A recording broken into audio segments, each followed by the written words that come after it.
두 번째 시간, 천년왕국에 대해서 우리가 이해할 때 다니엘서 7장에 놓여있는 7장에 대한 하나의 재해석입니다. 7장에 내가 왕자가 놓이고 내가 보니 왕자가 놓이고 외적부터 항상 계시니가 좌정하셨는데 그의 옷은 희귀가 눈 같고 그의 머리털은 깨끗한 양의 털 같고 그의 보좌는 불꽃이요 그의 바퀴는 타오르는 불이며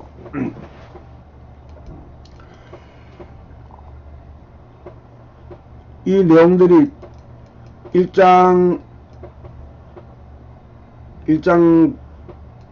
10절부터 그리스도를 묘사할 때 다 반영되고 있습니다. 불이 강같이 흘러 그 앞에 놓으며 그를 숨기는 자는 천천히요 그 앞에 모시 선 자는 만만이며 심판을 베푸는 책들이 놓여 있더라. 심판을 하시는 것이죠. 그때 내가 작은 뿔이 말하는 큰 소리로 말미암아 주목하여 보는 사이에 짐승이 죽임당하고, 작은 뿔은 이제 이 네 짐승, 다니엘서 그 2장, 이 느부갓네살이 본 그런 신상, 또 7장의 네 짐승들, 짐승들로 거기서 나와 있는 아주 신기한 작은 뿔입니다. 좀 뒤에 설명하겠습니다. 큰 소리 주목하여 보는데 짐승이 죽임당한다. 짐승이 죽임당한다는 거죠. 짐승이 통치 끝났다는 것이죠. 그 시체가 상한바되어 타오르는 불에 던져졌으며, 이 내용들이 요한계시록의 19장에 다 상세하게 묘사되고 있습니다. 그 남은 짐승들은 권세를 빼앗겼으나 그 생명은 보존되어 정한 시기가 이르기를 기다리게 되었더라. 바로 여기에 천년왕국을 말하는 겁니다. 천년이라는 것은 문자적으로 받아들이면 안 됩니다. 계시록은 문자적으로 숫자를 표현하지 않습니다. 좀 더 뒤에 표현하겠지만 666도 마찬가지고요. 14만 4천도 마찬가지고 이런 숫자들은 다 7이라는 숫자 다 상징적인 숫자들입니다. 그 정한 시기가 되어 이르기를, 이게 천이라는 숫자는 상징적인 숫자인 것이죠. 그 기간 동안 이제 그 짐승이 권세를 빼앗긴 상태에서 이제 어린 양의 통치가 이루어지는 그 세계, 누구를 통해서 이루어지는가? 그 문제는 여러 가지 전천년, 후천년, 무천년에 따라 가지고 어길이 다 다릅니다만은, 그러나 성경 본문을 읽게 되면 바로 죽임당한 어린 양이신 예수 그리스도와 또 그와 함께 육륜죽과 대결을 펼칠 때에 그와 같이 참여했던 14만 4천이죠. 14만 4천. 어린 양을 따른 추종자들, 순주자들. 통치가 이루어진다는 것입니다. 이게 바울의 에베소를 보게 되면 우리가 예수 그리스도와 함께 죽고 함께 살아나고 하나님 보좌에 함께 자정해서 이 땅을 다스린다. 바울은 이런 식으로 표현하는 것이죠. 천년왕국을.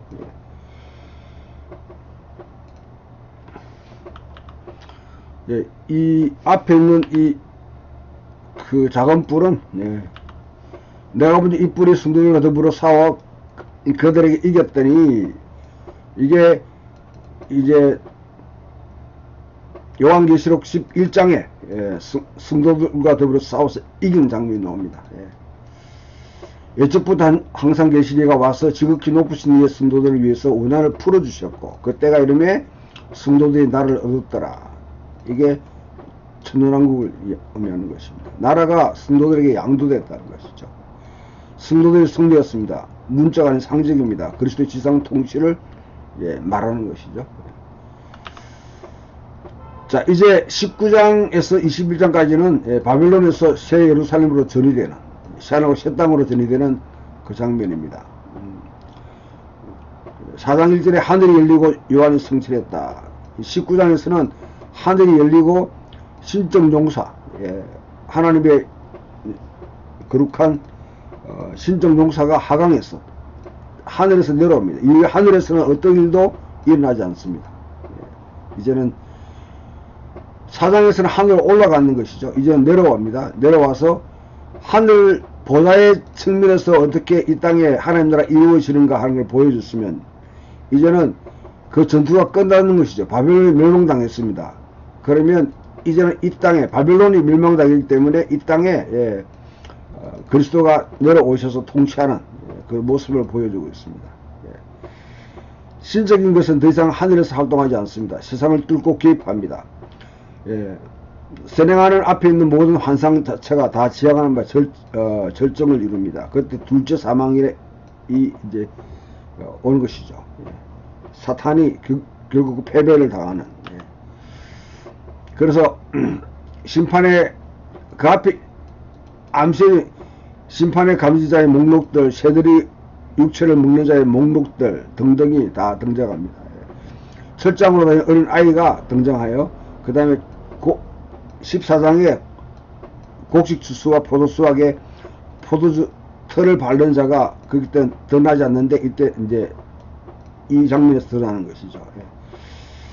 마귀가 왕들을 모아서 대적하려고 합니다만 전능하신 하나님이 이 짐승의 정복자 어린 양 하늘 군대와 더불어서 이깁니다. 그래서 전체 구조 대차 구조를 형성하고 있는데요. 하나님의 대적들이 등장하는 순서가 죽음, 용, 짐승, 거짓 신자, 바벨론이면 이제 멸망당하는 수준이 거꾸로 이렇게 이어지게 됩니다. 바벨론이 멸망당하고 짐승과 거짓 신자들이 멸망당하고 용이 멸망당하고 그 다음에 죽음이 둘째 사망, 멸망을 당하는 이 순서로 구조가 되어 있습니다. 그래서 바벨론으로 세로 전이되는 가운데 전체가 역순으로 수시됩니다. 24장들의 노래들 죽은 자를 심판하는 것, 종들이 상급을 받는 것, 땅을 망하게 하는 자의 멸망, 이것들이 거꾸로 이렇게 성취되는 것이죠.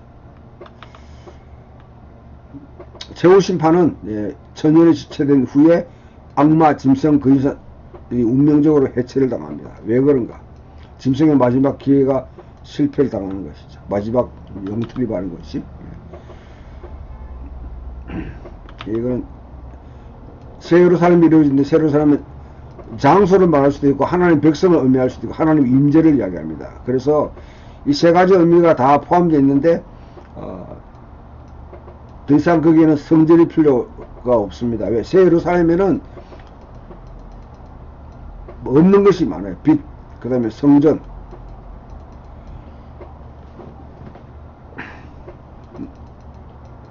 슬픔, 바다 등등이 더 이상 없습니다. 왜? 빛은 하나님과 어린 양 자신이 빛이고요. 성전도 하나님 자신이 성전입니다. 슬픔과 죽음이 없기 때문에 슬픔이 없는 것이죠. 바다는 성경에서 바다는 특히 요한계 바다는 하나님을 대적하는 무리의 권세의 상징입니다. 바다는. 그래서 이 바다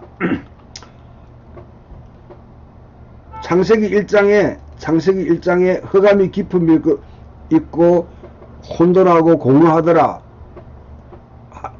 하나님의 영이 하나님의 수면 위에 운행하시더라 할 때 그 수면, 그것이 이제 노아 홍수 때 또 하나의 큰 물로 인류에게 심판을 가했고요. 그 다음에 이제 가장 큰 그게 출애굽할 때 홍해를 가로선 그 바닷물이죠. 그래서 시편이나 아니면 상징적으로 표현하는 모든 그런 곳에서 이 바다는 하나님의 백성을 대적하는 그런 세력을 이야기합니다. 그것이 샤로 시 땅에는 바다가 없습니다. 물을 좋아하시는 분들, 또 해수욕 좋아하시는 분들에게는 슬픈 일이지만은 그러나 상징적, 문자적인 것이 아니고 새 예루살렘의 모습을 그 성경에 나와 있는 그대로 그리면 이렇게 나와요. 이게 사실은 사람이 사는 곳이 아니죠. 이게 상징적인 이렇게 묘사하면요. 벽이 있고 그 다음에 이게 기초돌이 있고요. 24로 형성되는 거죠. 12 더하기 12 그래서 144가 됩니다.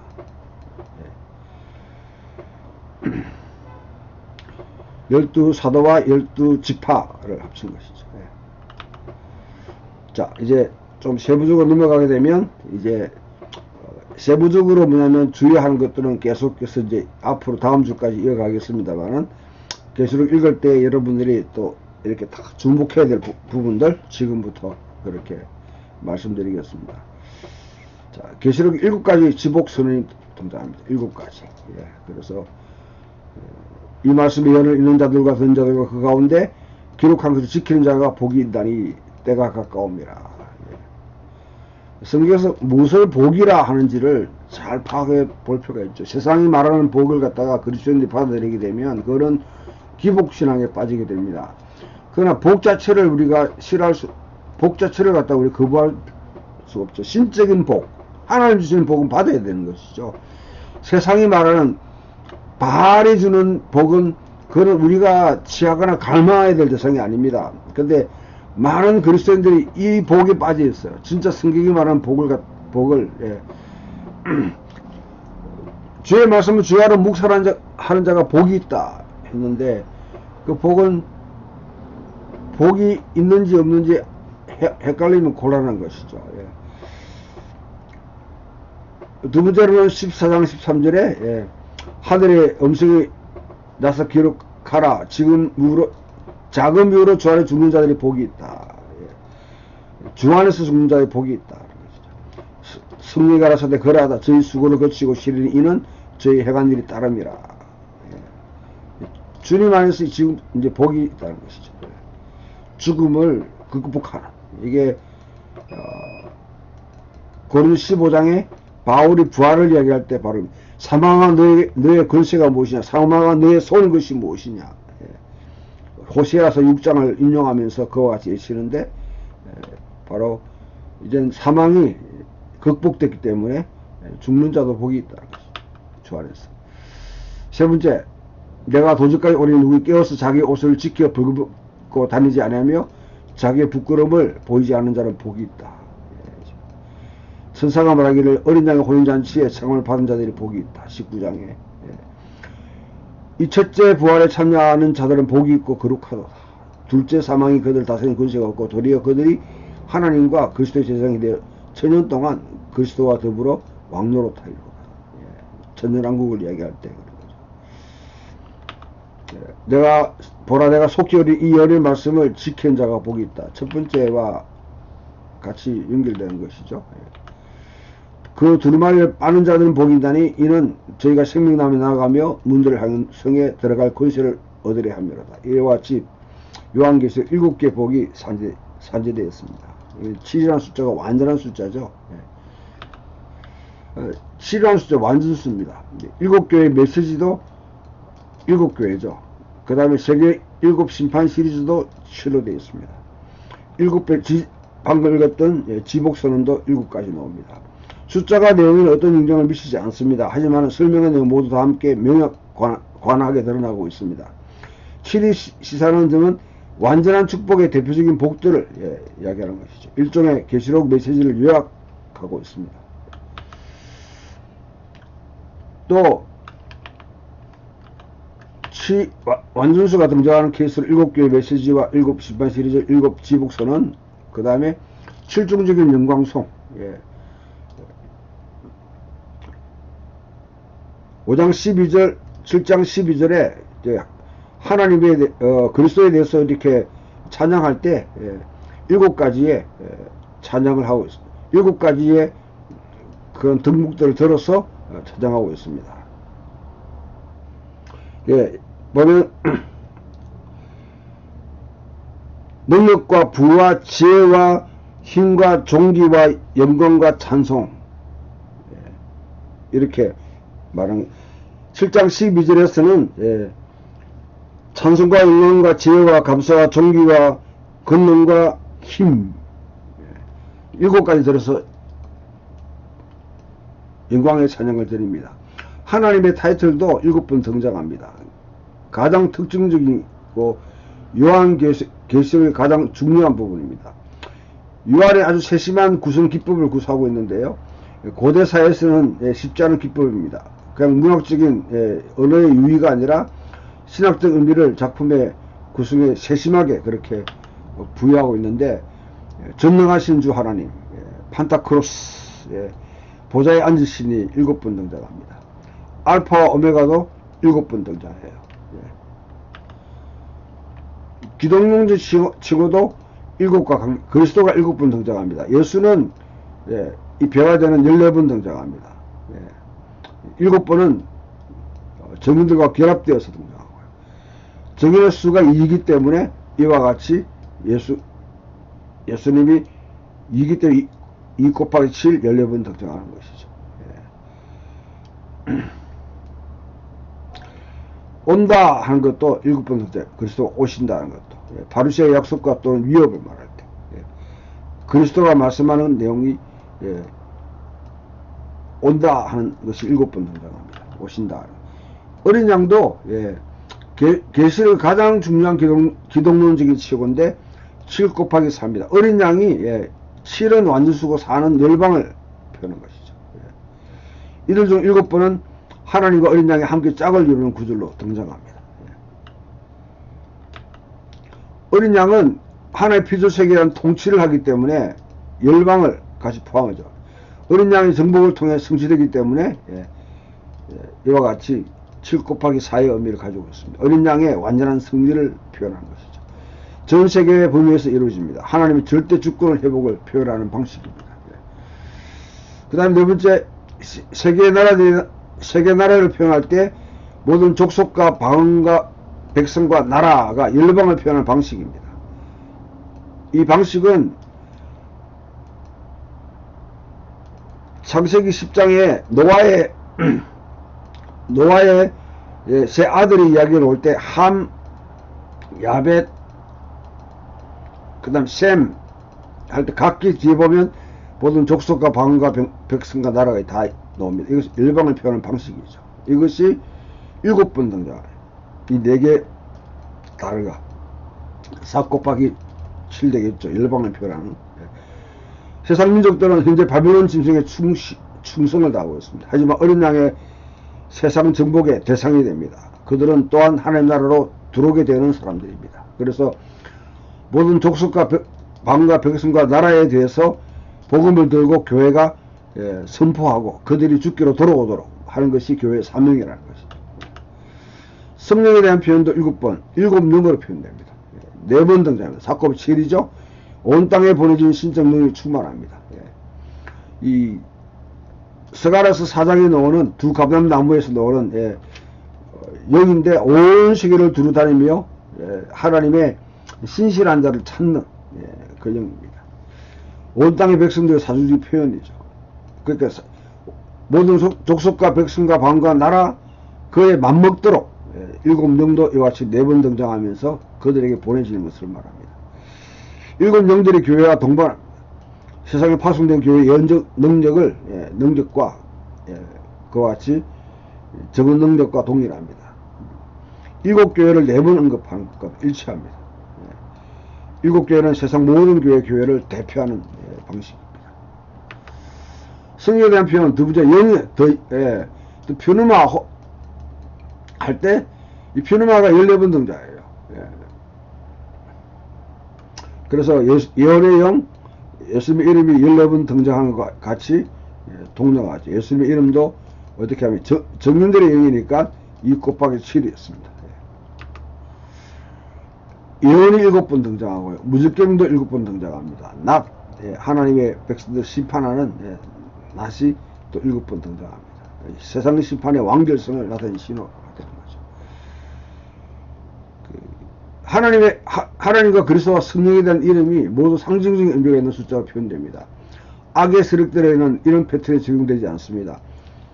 하나님과 그리스도와 성령에 대해서는 7 완전수를 사용하는데 용은 13번, 사탄은 8번, 마귀는 5번, 뱀은 4번에 5번, 짐승은 38번, 바빌론 6번, 종말의 구원을 받을 대상이 죄인들의 목록 이 6 또는 8. 예, 그래서 주도 면밀하게 완전수를 피하고 있는 것이죠. 이와 같이. 예. 자, 그 다음에 666을 이해할 때 여러분들이 이 삼각수라는 게 기하학 숫자의 피타고라스 이후에 등장했고 우리나라에도 조선시대에 사용됐는데요. 삼각수, 그 사각수는 정사각수, 직사각수 이게 사용됩니다. 예. 1과 1 되면 이게 뭐냐면 이 두 개를 합치면 2가 되는 것이죠. 그 다음에 이 두 개를 3이 이 두 개도 3이 되죠. 그 다음에 이런 식으로 표현하는 거. 이 두 개를 합치면 6이 되고 이와 같이 이런 태우 1, 2, 3, 4, 5, 6, 7, 8, 9, 10, 11, 12 예. 이렇게 이제 삼각수가 등장하는데요. 1, 2, 3, 4, 5, 6, 7, 12까지 되게 되면 삼각수 1, 6, 36 이 다 삼각수는 대개 사탄의 세력을 짐승을 갖다 표현할 때 사용하는 방식입니다. 사각수는 정사각수는 하나님의 백성을 표현하는 방식입니다. 14만 4천. 직사각수는 이 기간을 표현할 때 12와 그 다음에 42, 30 같은 이런 이제 숫자가 등장합니다. 결국 36에 앞에서 이 36도 삼각수인데 36의 삼각수가 또 666입니다. 이중삼각수가 되는 거죠. 이게 666으로 표현합니다. 그 다음 날짜를 말할 때 1261, 132 이것을 사용하는 것이죠. 기하학적 숫자로 666은 666 곱하기 2는 132가 됩니다. 예, 사탄이 통치하는 그런 기간. 예. 1296 더하기 36은 1332가 됩니다. 예. 이런 숫자들이 666은 36의 삼각수고 36은 8의 삼각수가 됩니다. 예. 그 666은 이중 삼각수가 되는 것이죠. 예. 앞에서 표현했던 8의 삼각수.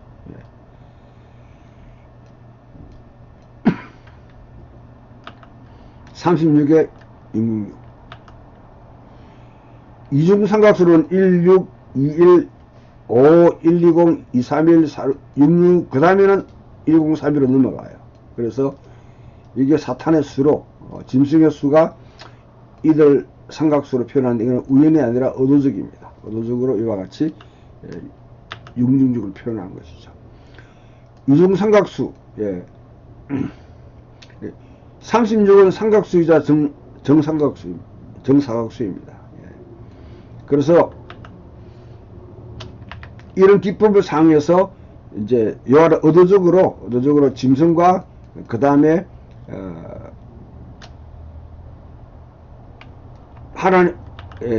짐승과 하나님 백성 그 다음에 기간을 표현하는 때 이렇게 배치해 놓고 있는 것이죠.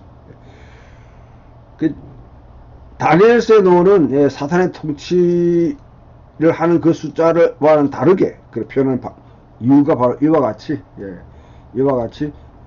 이런 기하학적 숫자에 맞춰서 하기 때문에 그렇게 표현하고 있습니다. 그 다음에 이 구조를 이해할 때 중요히 염두에 할 기법이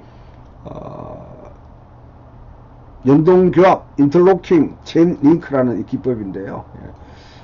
계속 첫 번째는 앞에서 했던 내용을 이제 요약해서 반복하는 형태. 그래서 계속 이어지는 것이 아니라 앞에 있는 것을 요약하고 또 다시 이제 확대시키고 이런 기법들이 그렇게 한 게 있고, 두 번째는 이 연동교합 방법입니다. 이거는 바로 기차가 서로 연결되어 있는. 그래서 목걸이가 연결하는 방식 이렇게 이래가지고 하나의 이제 목걸이 만들잖아요. 앞뒤가 따로 다른 장면이 따로 분리되지 않고 서로 연결한 고리를 만들어서 연관된 의미를 창출하는 문학적 기법입니다. 이것은 계시록에만 있는 것이 아니라 당시 그래서 로마 문학에서 잘 사용됐고 달리 말하면 앞에 있는 이 내용과 그 다음에 이 뒤에 연결돼서 서로가 뭐냐 의미를 갖다가 부여하면 더 많은 의미를 창출해내는 것이죠. 표면적인 의미만 보는 것, 이 두 개가 같이 연동되어서 더 다른 의미를 또 창출해내는. 그래서 앞에 있는 것에 그것을 이어가는 역할을 하고 또 뒤에 있는 것도 같이 연상하게 만들고 하는 이런 기법입니다. 대표적으로 3장 21절 22절에서 서신과 하늘 보좌 환상을 연결하는 것, 6장 3절 인심판과 나팔심을 연결하는 고리, 15장 이사에서 두루마리와 대접시판을 연결하는 거죠. 그 다음에 또 8장에서 8장 1절에서 5절 사이에 그 나팔심판과 그 다음에 인심판을 또 연결하는 것들. 그 중간 기도 내용을 가지고 그 다음에 22장 6절 9절에 천연왕국과 새 예루살렘 연결할 때 이와 같이 사용되고 있습니다. 이 기법은 무엇을 의미하는가? 세 가지 연속적인 심판 시리즈가 각기 분리된 독립적인 심판들이 아니라 서로 연결되어 있다는 의미입니다.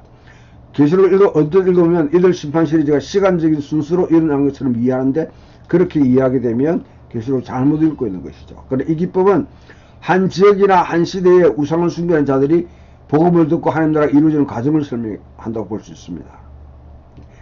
각 심판은 일괄적인 온 우주에 걸쳐 일어나는 사건들이 아니라 지역별로, 나라별로, 민족별로 복음화가 이루어지는 과정에 대한 설명으로 보아야 됩니다. 따라서 이들 심판 시절 역사에서 일어난 사건도 대입을 시켜서 이해하는 세대주의 준말론은 계시록의 중요한 문학적 기법을 놓치고 있는 것이죠.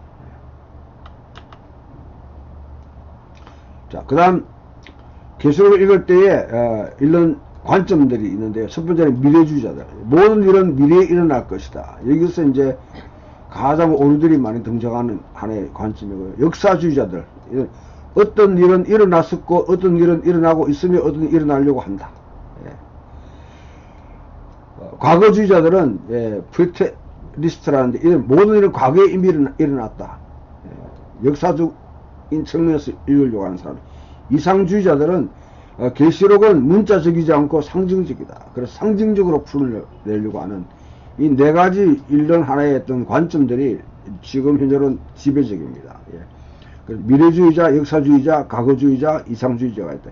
어느 것이 맞느냐? 거기에 대해서는 각 관점은 하나의 틀이기 때문에 전체를 설명하는데 늘 위험성이 따릅니다.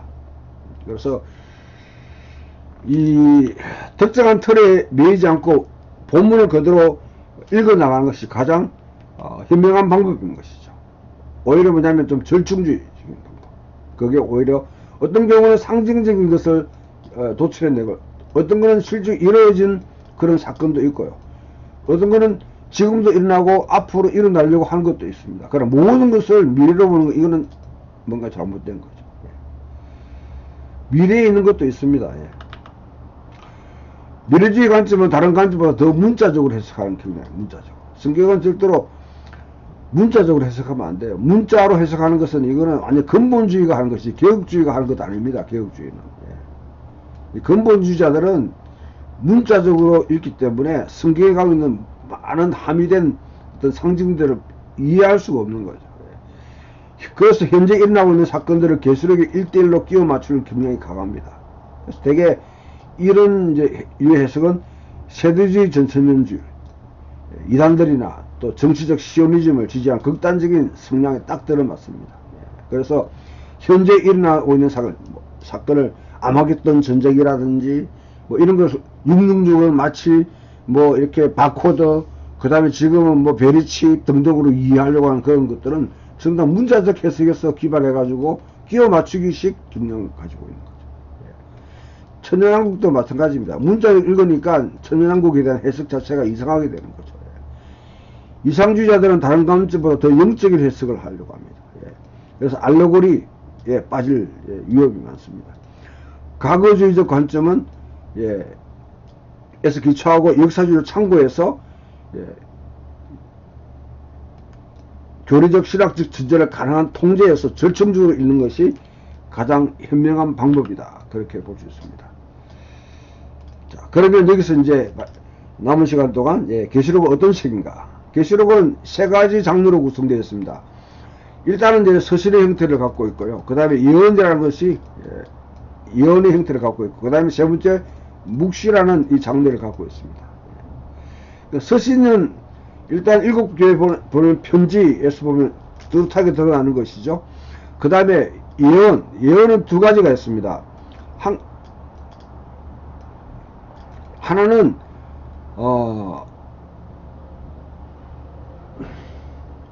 미리 말한다.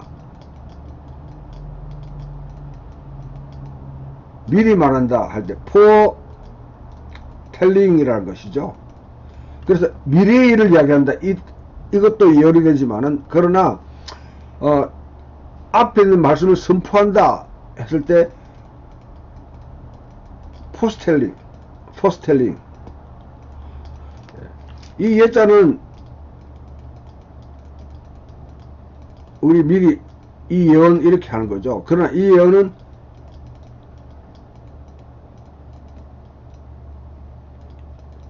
두탁이 잘 안 들어가는데,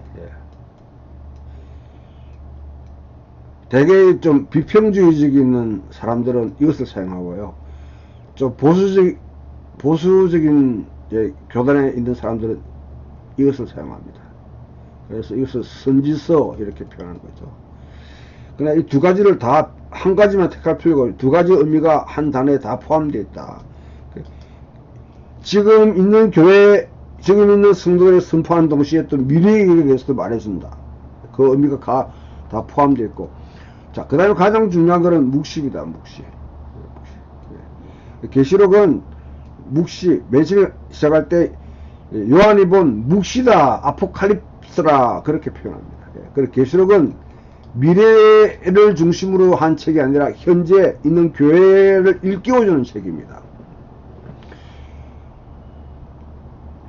1세기 당시에도 일곱 교회를 일깨워서 하나님의 성교에 참여하게 만드는 그 책임도 지금도 마찬가지죠. 지금도 교회로 하여금 교회에게 줘서 계시록이 펼쳐지는 이 이야기에 참여하도록 하는 것이죠. 그 다음 세 번째 계시록은 저항과 성교의 책입니다.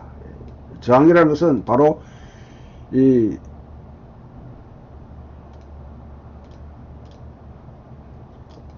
18장 4절에 내 백성아 너는 바빌론에 대해서 거기서 나와서 그들의 죄에 참여하지 말고 그들이 바른 형벌을 받지 말라 하고 경고합니다. 그것은 바벨론 짐승, 바벨론은 당시 로마 제국을 상징하는 하나의 표현 방식인데요. 앞에 바벨론, 그 다음에 페르시아, 그 다음에 헬라 제국, 로마 제국 이어지는 이 짐승들의 통치, 더 앞에 가면 이집트와 그 다음에 고대 바벨론 제국 다 포함되는 것이죠.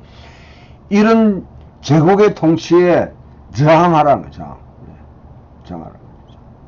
흡수되고 동화되고 타협하지 말고, 그리고 그 땅에 있는 사람들에게, 모든 족속과 백성과 방언에게 하나님의 복음, 두루마리 표현된 두루마리의 복음을 선포하라는 것이죠. 그래서 선포하는데 11장에 있는 두 정인의 모델로 그렇게 선포하라는 것입니다. 자, 묵시라는 것은 아포칼립시스라는 것은 히브리어 사탐, 다른 7장 8절과 12절에 등장하는데요. 이것은 두루마리를 갖다가 밀봉했다는 겁니다. 밀봉한 것이 이제 드러난다. 헬라어로 번역하면 카타칼룹토 되는데, 칼룹토로 이렇게 또는 번역되는데, 가리게, 덮다, 감추다를 합니다. 이 사탐이라는 것은. 반대말이 이것을 덜쳐내는 것이죠. 덮개를 덜쳐내다, 드러내다. 한선이라는 사람이 이제 묵시문학에 대해서 아주 대가인데, 이 사람이 묵시 정보를 언급할 때, 종교적인 그런 자료를 가지고 비전이 이제 환상을 보는 자에게 전달되면 이 환상을 보는 자가 이제 야훼의 그런 주권을 이 땅에 정치적으로 억압받는 자들에게 전달하는데 아주 비관적인 상황에 빠진 대중들과 그 다음에 신실한 택함 받은 사람들이 여기서 보자면 이제 갈라지는 것이죠.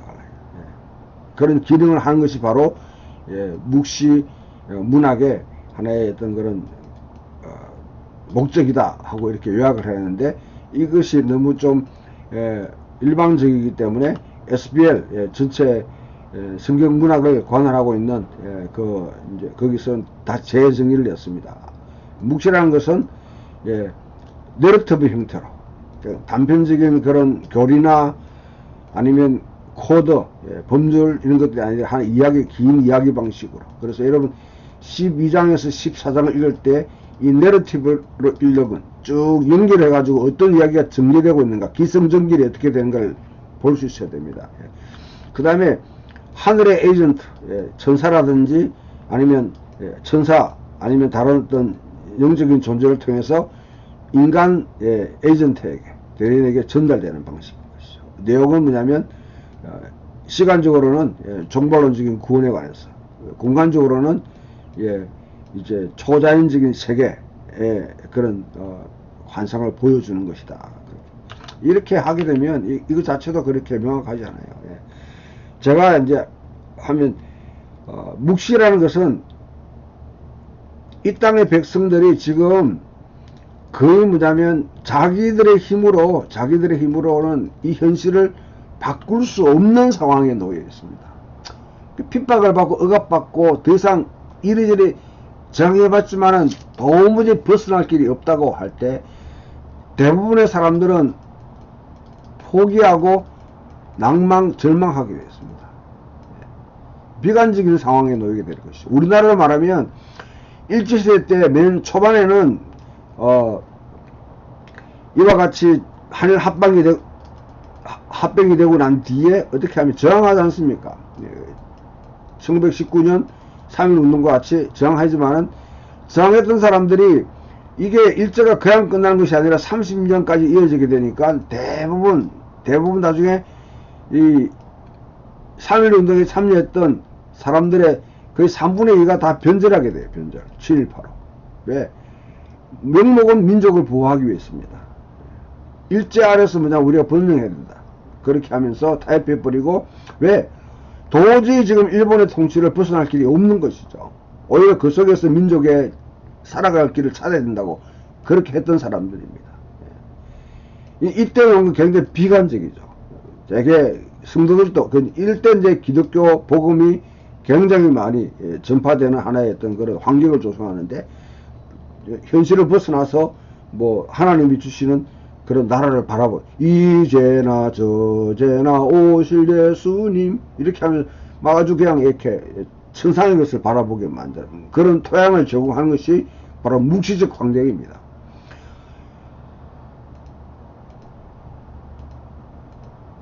이스라엘도 마찬가지입니다. 포로기에서 돌아와가지고 잠시 동안 스룹바벨과 학기를 통해서 이렇게 나라를 민족을 회복했는데, 성도 세우게 했는데, 곧 알렉산더한테 집합하게 되고, 알렉산더의 통치가 끝나고 난 뒤에 그 다음에 셀루키드라는 아주 악독한 그런 나라의 통치자가 통치하고, 이 통치가 끝나고 난 잠시 동안 하스모니아 왕조가 등장하면서 한 100년 동안 150년 동안 자유를 누렸는데, 또 로마가 와서 또 정복해버렸어요.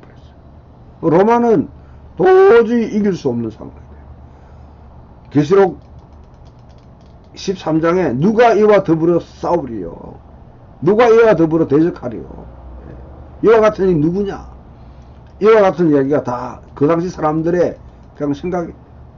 유대인들이 최종적으로 AD 70년에 로마에 항전했지만 완전히 무참하게 짓밟히고 성전이 박살나고 다 그런 상황에 빠졌을 때 하나님의 백성들은 절망 속에 있을 수밖에 없는 거죠.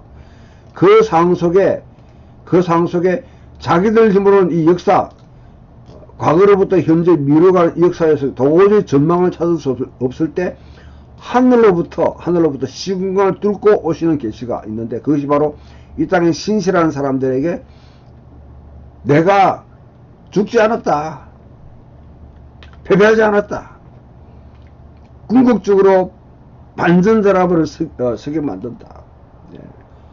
고난의 뜻이 있다 하면서 격려해주고 일으켜서 그들의 소명을 다시 불러일으키는 것이 바로 묵시부락입니다. 묵시부락. 예.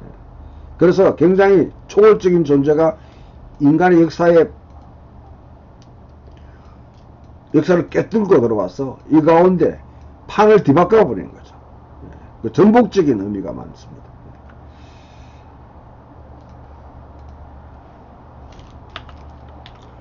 자, 역사적 배경으로 우리가 좀 보게 되면, 일단 여러분들이 이 로마 황제들을, 예,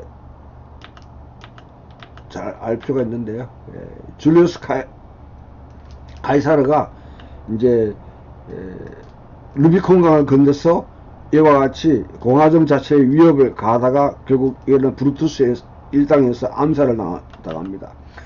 그의 아들인 아구스투스, 양아들이죠. 양아들이 아구스투스가 그런 이제 삼두 정치의 그와 같은 해체 이후에 공화정이 잠시 복원됐습니다만은 아구스투스가 완전히 회복해가지고 다시 이제 이 제국의 길을 갖다 걷게 만드는 것이죠.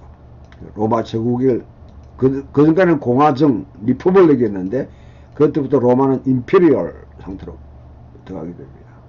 그래서 신적인 존재로 추앙받습니다. 그 다음에 그의 아들 티비리우스는 상당히 소심하지만은 그러나 뚜렷하게 뛰어난 것 없으면서도 굉장히 문민 정치를 펼쳤던 그런 티비리우스가 등장합니다.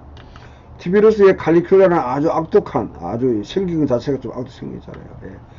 예루살렘 성전에다가 자기 신상을 세우려고 그렇게 시도했던, 아주 무모하게 짝이 없는데 그 시도를 하려고 하는 페트로니우스라는 자기의 신복에게 거부하게 되니까 자살 명령을 내리는 하다라는 동안에 칼리큘러가 예기치 않게 죽음을 맞이하게 됩니다. 이때 이 칼리큘러를 설득하기 위해서 이제 사도행전 12장에 등장하는 아그리빠가 이 뒤에는 클라우디우스와 아주 절친인데 그 다음에 필로 같은 사람이 대사로 가서 설득을 하죠. 아주 신성모독적인 행동을 하려고 했던. 그 로마의 불문율 가운데 한계가, 황제는 살아있을 때 자신을 신격화해서는 안 된다는 게 있어요. 그렇게 가이사 아구스투스도 자기가 살아있을 때 그렇게 하지 못하겠고, 티비루스는 아주 엄두도 안 냈고요. 그렇게. 그런데 이 칼리큘러가 그와 같은 행동을 했는 거죠. 그 다음에 클라디우스는 성경에 등장하죠. 누굽니까? 브리시글라 아굴라가 로마에 추출당할 때 로마에 있는 모든 유대인들을 갖다가 추출했던, 추방했던 그런 영을 내렸던 클라우디우스입니다. 이 친구가 이제 이 아그리빠 1세의 아주 그냥 친구인데 나름대로 통치를 갖다 잘했어요. 잘했습니다. 그 뒤를 이어받았던 네로는 아주 기독교인들에게는 아주 악독한 왕으로 되어 있지만 사실은 굉장히 미묘한 왕입니다. 문민 정책을 섰고요. 그 다음에 특히 동방에 대해서 아주 굉장히 존중하는 정책을 섰고, 고린도와 그 다음에 그리스와 같은 이와 같은 문화에 대해서 로마 문화에 비해서 탁월하기 때문에 그것을 높이고, 자기 궁중에서 연극이라든지 뭐 이런 것을 많이 이렇게 합으로 해서 원로원 자체가 굉장히 싫어하면서 원로원과 대척관계 돼가지고 서로 원수지간을 지다가 결국 자살하게 됩니다. 나중에 이제 기독교를 핍박한 로마의 화제를 이제 들어서 자기의 정치적인 그런 위기를 기독교 핍박으로 모면하려고 했다가 결국 그것도 실패하게 되죠. 이때 베드로와 바울이 순교를 당하는 그런 겁니다. 54년 정도. 그 다음에 네로가 죽고 난 뒤에 로마는 위기에 빠지게 됩니다. 이 네로 당시에 결국 유대 전쟁이 이제 일어나게 유대 전쟁이 납니다. 그래서 네로가 베스파티누스라는 이 베스파티누스를 갖다가 육군단을 이끌고 유대를 정복하려고 이제 파송합니다. 파송하는 그 당시에 소위 말하면 네 황제의 해라고요. 같은 한 2년 3년간에 황제가 4명이 등장합니다. 갈바, 오토, 비텔리우스, 그 다음에 베스파티누스가 최종적으로 이제 이들은 단명 황제라 그렇게 하죠. 이름만 등장할 뿐이지 실적이 거의 없습니다. 혼란된 로마의 제국의 상황을 수습도 못하고 그냥 다 물러갔는데 베스파티누스가 알렉산드에서 자기가 왕으로 선포하고 이제 황제가 됩니다. 이때부터 이제 그 왕조가 바뀌는 것이죠. 줄리우스 클레디우스 왕조에서 이제는 플라비안 왕조라고 왕조 자체가 혈통이 바뀌게 됩니다. 베스파티누스가 그 다음에 베스파티누스가 로마 유대를 정복하려고 하다가 이제 중간에 황제로 가게 되고 그 아들 티투스가 이어받아서 유대를 완전히 정복하게 됩니다. 티투스의 뭐냐면 이제 이 개선문에 보게 되면 이와 같이 유대인들 포로 잡아가지고 메노라와 그 집기를 들고 가는 장면이 이와 같이 아주 치욕스럽게 이렇게 묘사되어 있습니다. 정확하게 더 보면 이 방식이죠. 여러분 지금 로마에 가게 되면 티투스의 개선문 옆에 반드시 이와 같이 콜로세움이 있습니다. 콜로세움을 완성시킨 사람이 바로 티투스입니다.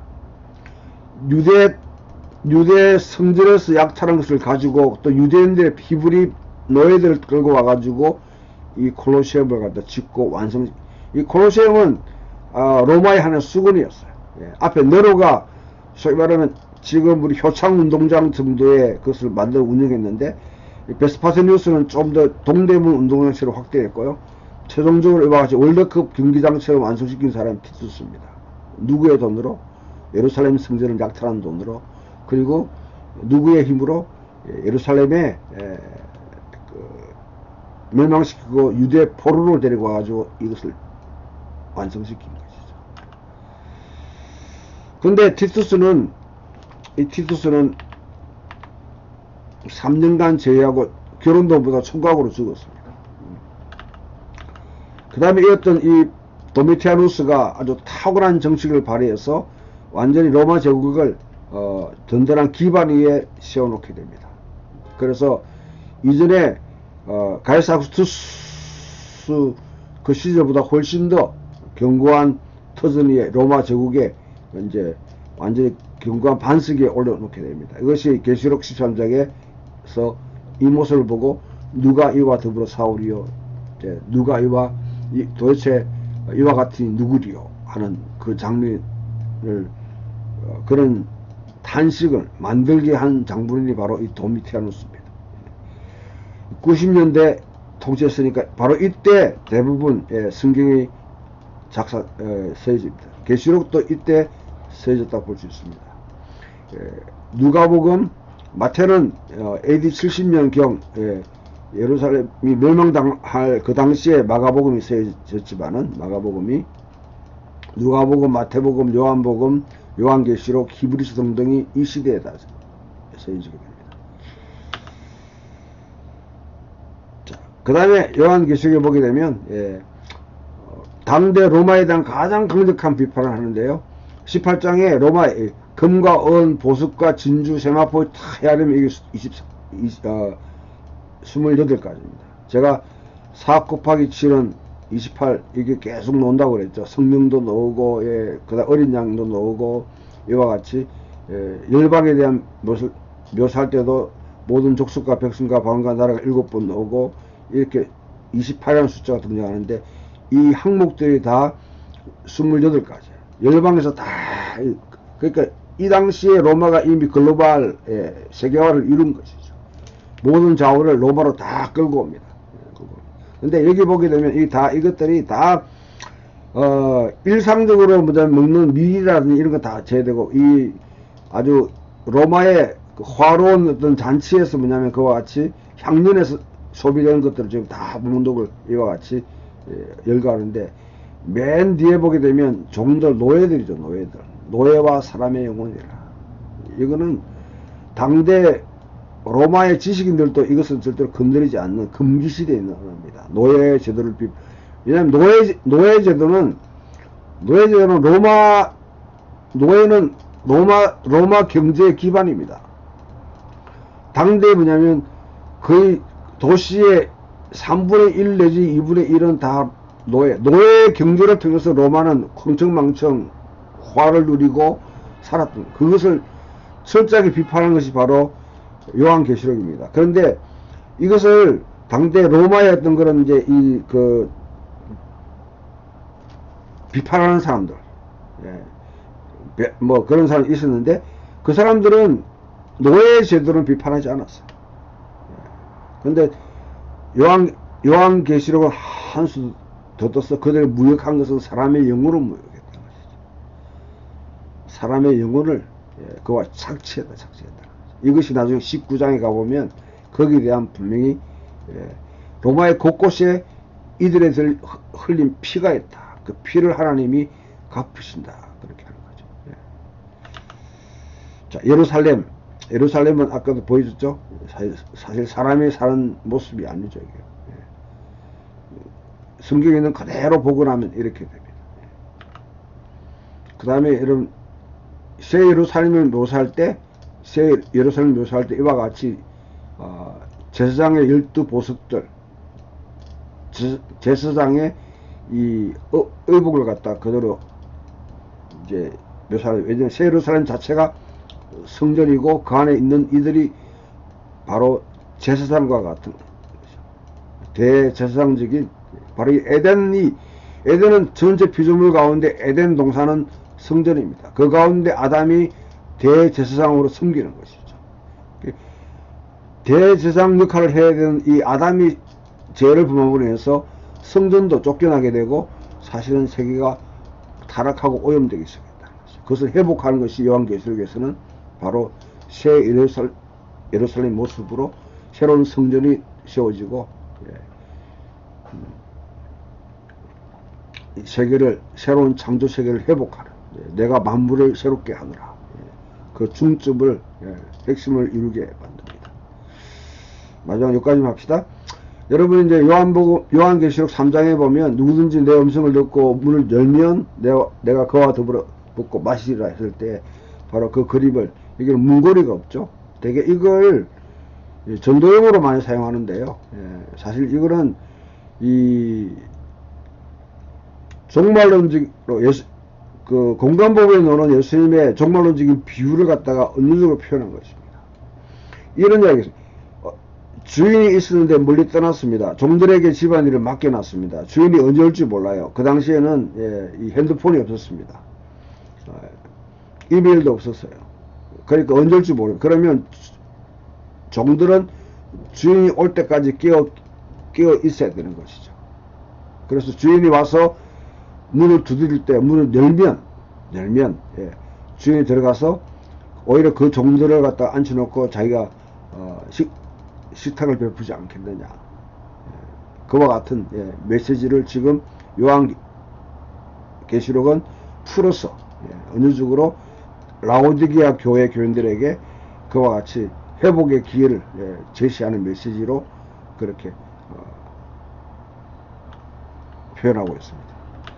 자, 오늘 여기까지 이렇게 하고, 이제 다음에는 좀 더 요한계시록 세부적인 내용들 자세히 그렇게 좀 몇몇 군데 선택해서 살펴보도록 하겠습니다. 감사합니다.